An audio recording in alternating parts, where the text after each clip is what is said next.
तर महाराष्ट्राच्या अन्न आणि औषध प्रशासन विभागानं म्हणजेच एफडीएनं बॉलिवूड अभिनेता शाहरुख खान, अजय देवगण आणि टायगर श्रॉफ यांना सुगंधित इलायचीच्या जाहिरात प्रकरणामध्ये कारणे दाखवा नोटीस पाठवली आहे.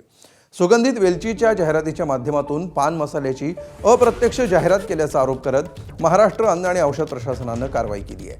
13 जुलै 2026 रोजीच्या आदेशानुसार महाराष्ट्रामध्ये पान मसाल्याचं उत्पादन, साठवणूक, वाहतूक, वितरण आणि विक्री यांच्यावर 1 वर्षांसाठी बंदी घालण्यात आली आहे. या पार्श्वभूमीवर एफडीएनं तिन्ही अभिनेत्यांना जाहिरातीतील त्यांच्या भूमिकेबद्दल स्पष्टीकरण द्यायला सांगितलं आहे. दरम्यान भाजपचे आमदार विक्रम पाचपुतेंनी याबाबत पाठपुरावा केला होता.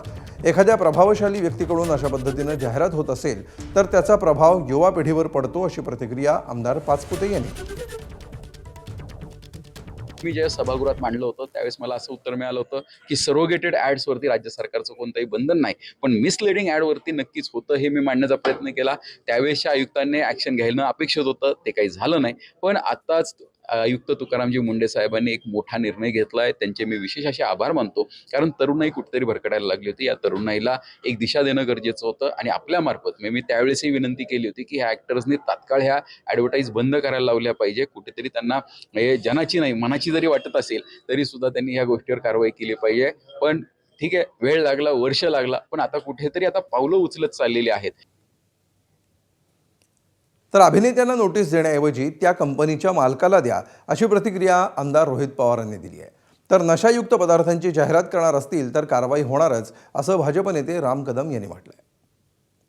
कलाकारांना तुम्ही नोटीस देत असाल, त्यातून तुमची अपेक्षा आहे का की कलाकारांनी तुमच्या ऑफिसमध्ये यावं, हिअरिंग करावं, आणि मग ह्या सगळ्या जर गोष्टी होणार असतील तर ते योग्य नाही. मालकावर डायरेक्ट कारवाई त्या ठिकाणी करायला काय हरकत नाही. तर मला असं वाटतं की जो अँटी ड्रग्ज विभाग आहे होम डिपार्टमेंटच्या अंतर्गत, त्याचे प्रमुख तुकाराम मुंडे साहेबांना करायला काय हरकत नाही. एकच अधिकारी फक्त चांगला या सरकारमध्ये त्या ठिकाणी दिसत असेल तर त्याचा अर्थ बाकी अधिकाऱ्यांचा आवाज सरकारच्या माध्यमातून दाबला गेलाय, त्यांना काम करून दिलं जात नाही, आणि अशा पद्धतीने या गोष्टी जर या सरकारमध्ये तिथं होत असतील तर हे योग्य नाही.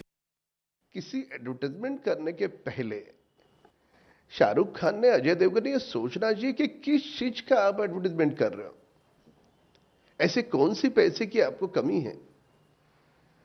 आपको फॉलो करने वाले करोड़ों करोड़ों युवा है. क्या दोनों चाहते हो गुटखे की लत उनको लग जाए?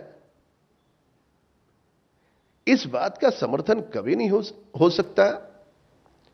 यदि उनको इस देश के प्रति प्रेम है, आदर है, सम्मान है युवाओं के प्रति, तो उन्होंने इस प्रकार के एडवर्टाइजमेंट को सामने से ही ठुकरा देना चाहिए. और यह भारत पूरी तरह से नशा मुक्त हो, इस आंदोलन में उन्होंने सड़कों पर उतरना चाहिए, युवाओं को प्रेरित करना चाहिए, अपेक्षा है.